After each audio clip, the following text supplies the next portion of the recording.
Hello everyone, welcome back to my channel concept का फंडा। पिछले वीडियो में हम लोगों ने कूलम्ब्स लॉ देखा था, प्रिंसिपल ऑफ सुपरपोजिशन देखा था और कुछ न्यूमेरिकल्स किए थे।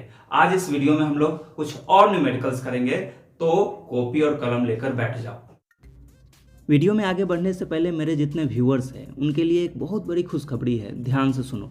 अगर आप आईआईटी जेईई क्रैक करने का सपना देख रहे हो और आपके पास महंगे महंगे कोर्सेज या फिर कोचिंग इंस्टीट्यूट के महंगे फी स्ट्रक्चर ये सब अफोर्ड नहीं कर पा रहे हो, लेकिन जुनून है आईआईटी को क्लियर करने का, तो मेरी बात सुनो।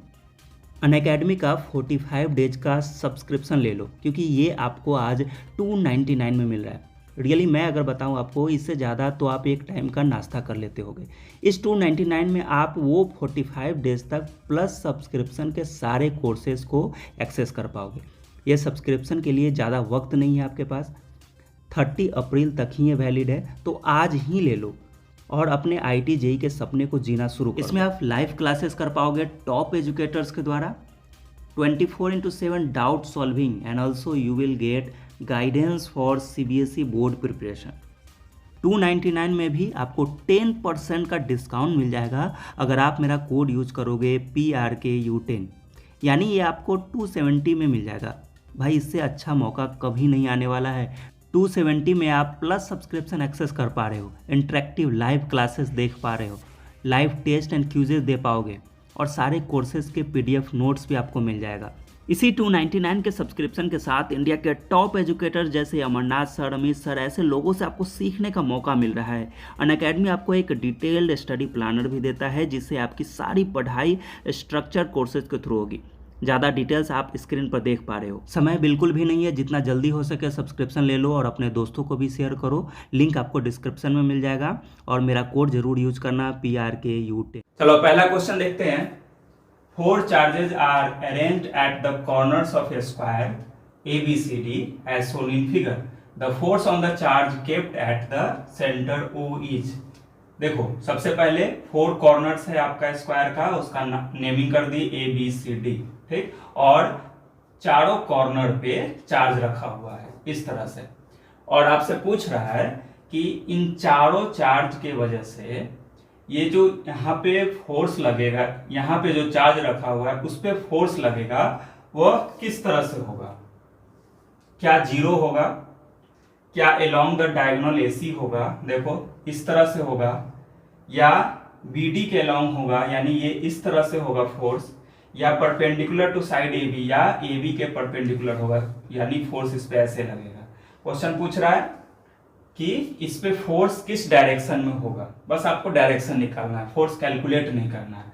तो बहुत आसान है। तो देखो, सबसे पहला ये कहीं से भी शुरू कर सकते हो। ये देखो, ये पॉजिटिव है, यहाँ भी पॉजिटिव होगा, तो ये इसको रिपेल करेगा इसके अलोंग, ठीक है। ये इस तरह से फोर्स इस पे लगाएगा, समझ में आ रहा है। ये पॉजिटिव है और ये भी पॉजिटिव है, तो ये इस पे इसके अलोंग फोर्स लगाएगा, और ये भी पॉजिटिव है, ये भी इसको इसी के अलोंग फोर्स लगाएगा।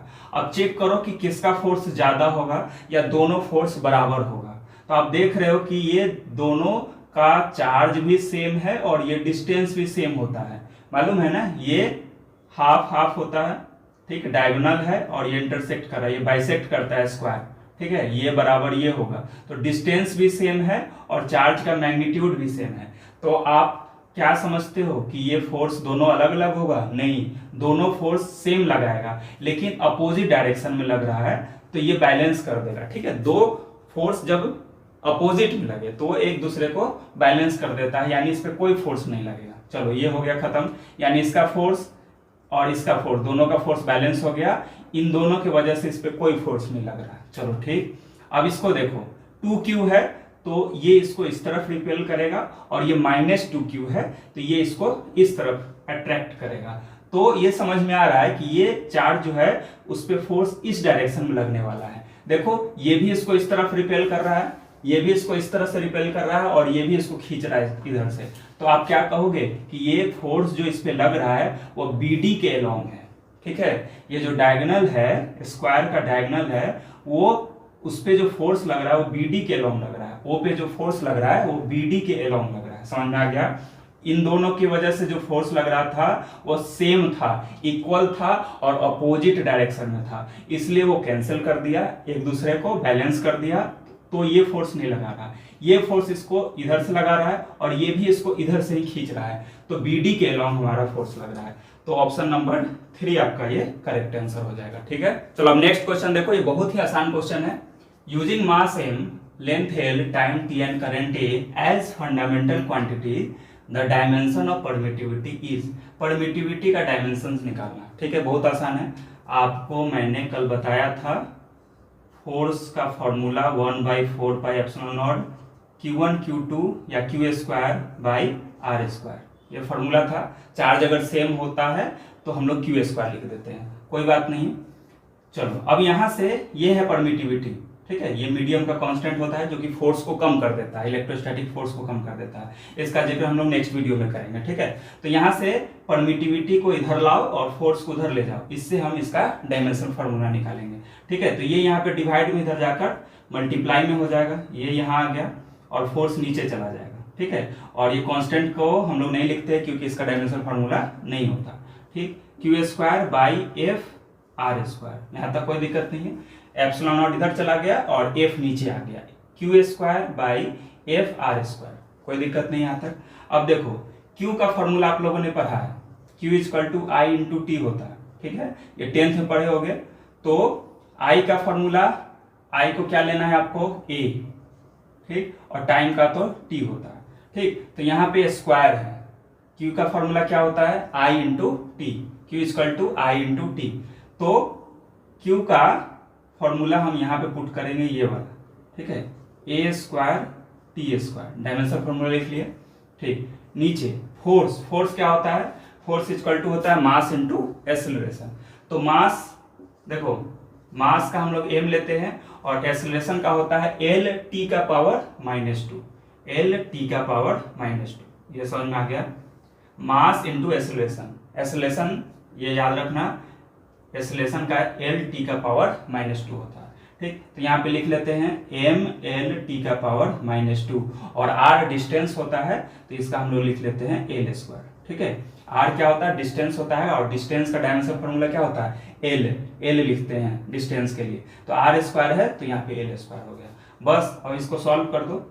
देखो A² है, T² है, ये T⁻² ऊपर जाके इसके साथ ऐड हो जाएगा। तो पहले m को लिखते हैं, m का पावर -1, ये m ऊपर जाएगा -1, फिर लिखो l को। ठीक, l यहाँ पे स्क्वायर है, यहाँ पे अकेला है, तो l का पावर 3 हो गया नीचे, और ये ऊपर जाकर -3 हो जाएगा। चलो ये हो गया। फिर t का पावर 4 हो जाएगा, ये t का पावर -2 ऊपर जाके +2 हो जाएगा, तो t का पावर 4, और क्या बच गया, A²। ठीक, ये हो गया आपका डायमेंशन फॉर्मूला। कैसे निकला, पहले फॉर्मूला लिख लिया हम लोगों ने, एप्सिलॉन नॉट का फॉर्मूला, ये परमिटिविटी होता है, इसका फॉर्मूला हो गया Q²/F, नीचे आ गया F² F का होता है dimension formula m, mass into acceleration, mLT⁻²। ठीक, फिर यहाँ पे लिख लिए फोर्स, और ये r² तो L²।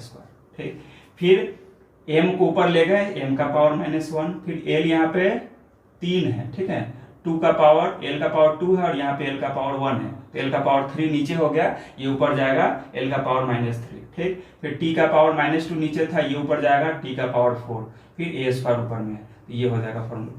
अब देखो कौन सा ऑप्शन है सही, ठीक, सेकेंड ऑप्शन है आपका करेक्ट आंसर। ठीक है, तो ये परमिटिविटी का डायमेंशन फॉर्मूला हो गया, समझ में आ गया। चलो अब ये क्वेश्चन देखो, identify incorrect statement for electric charge Q। Incorrect statement, ठीक है, जो गलत है, ये चार्ज Q के बारे में इनमें से कौन सा बात गलत लिखा हुआ है। ध्यान से पढ़ना, यहाँ पे बहुत बच्चे गलती करते हैं, जल्दी से क्वेश्चन पढ़ेंगे और पहला ही ऑप्शन देकर टिक कर देंगे कि यही सही है। ठीक है, आपको गलत खोजना है।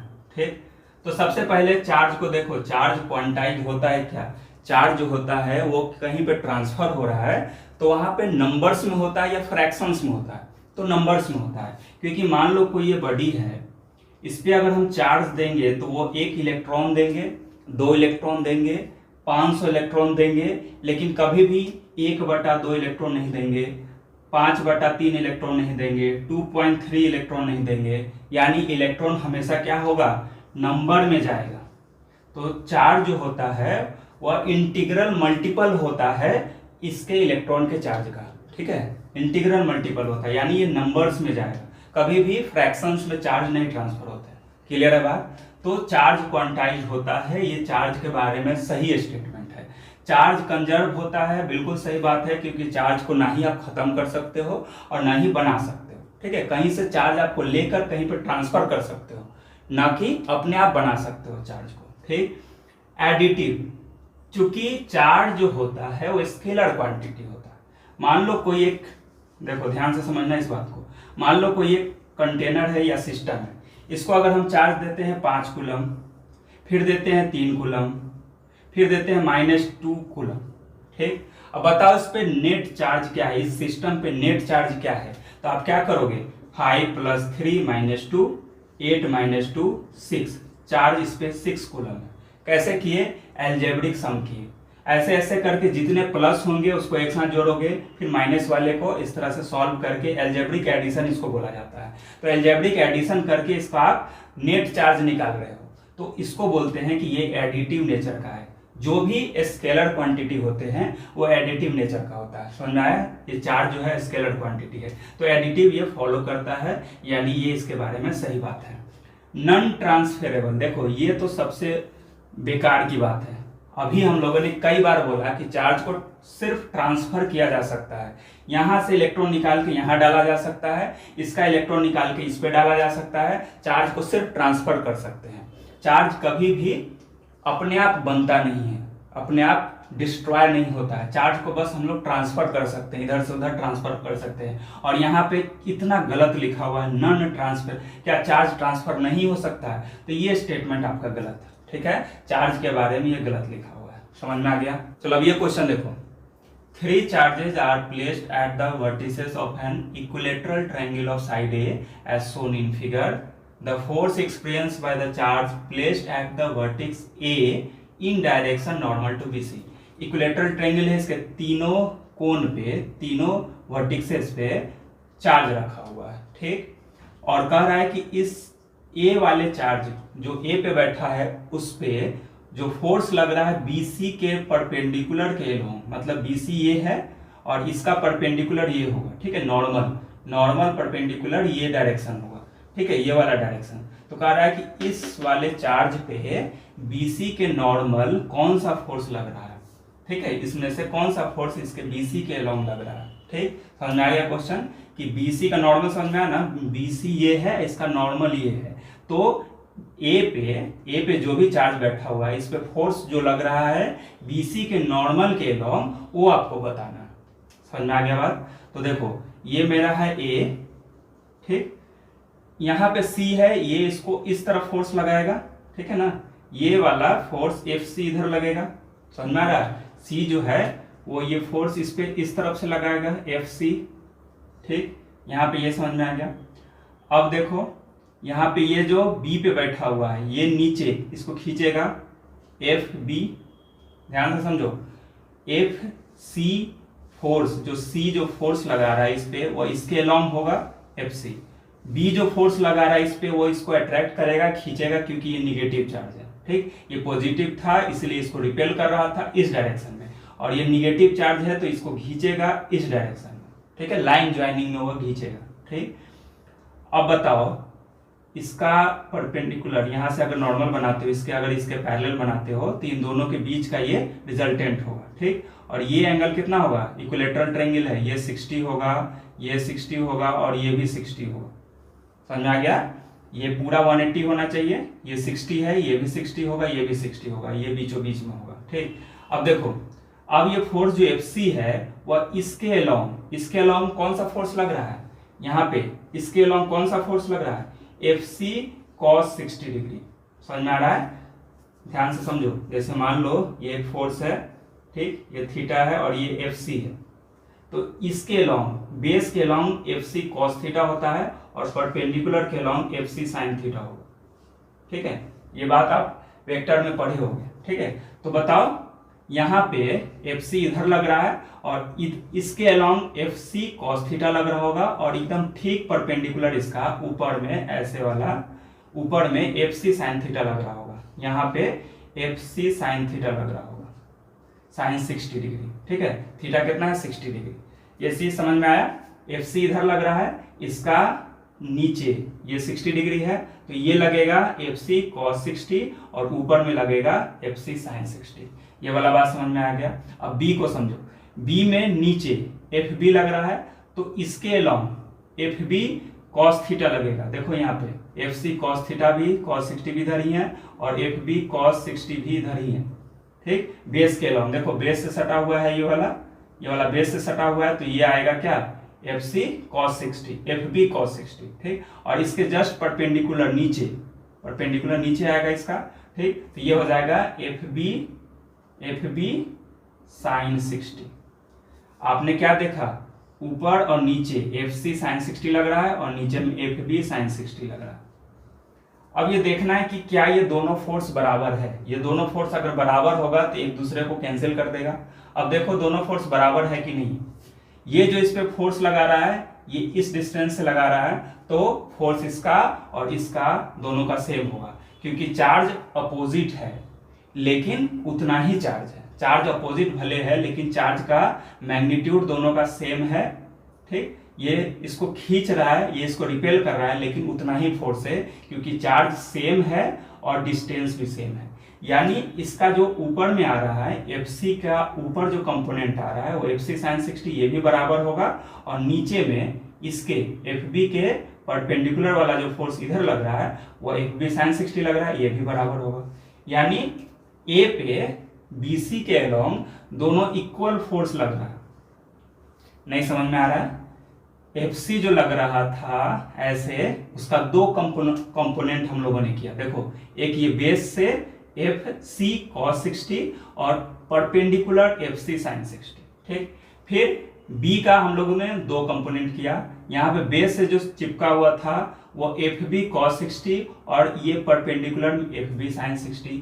यानी ए पॉइंट पे ए चार्ज पे इसके अलोंग बी सी के नॉर्मल के अलोंग दो फोर्स लग रहा है, ऊपर में एफ सी साइन 60 नीचे में एफ बी साइन 60 और दोनों फोर्स बराबर है इसलिए ये दोनों एक दूसरे को कैंसिल कर देगा और नेट फोर्स 0 हो जाएगा। यानी आपका ऑप्शन सी यहाँ पे सही हो जाएगा।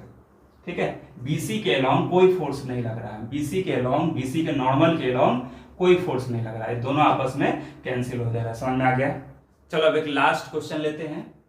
To positive ions each carrying a charge Q are separated by a distance d if F is the force of repulsion between the ions, the number of electron missing from each ion। देखो सबसे आसान question है। दो charge रखा हुआ है QQ distance d पे, दो चार्ज रखा हुआ है एट ए डिस्टेंस d। उन दोनों के बीच में एक फोर्स लग रहा है रिपल्सन का।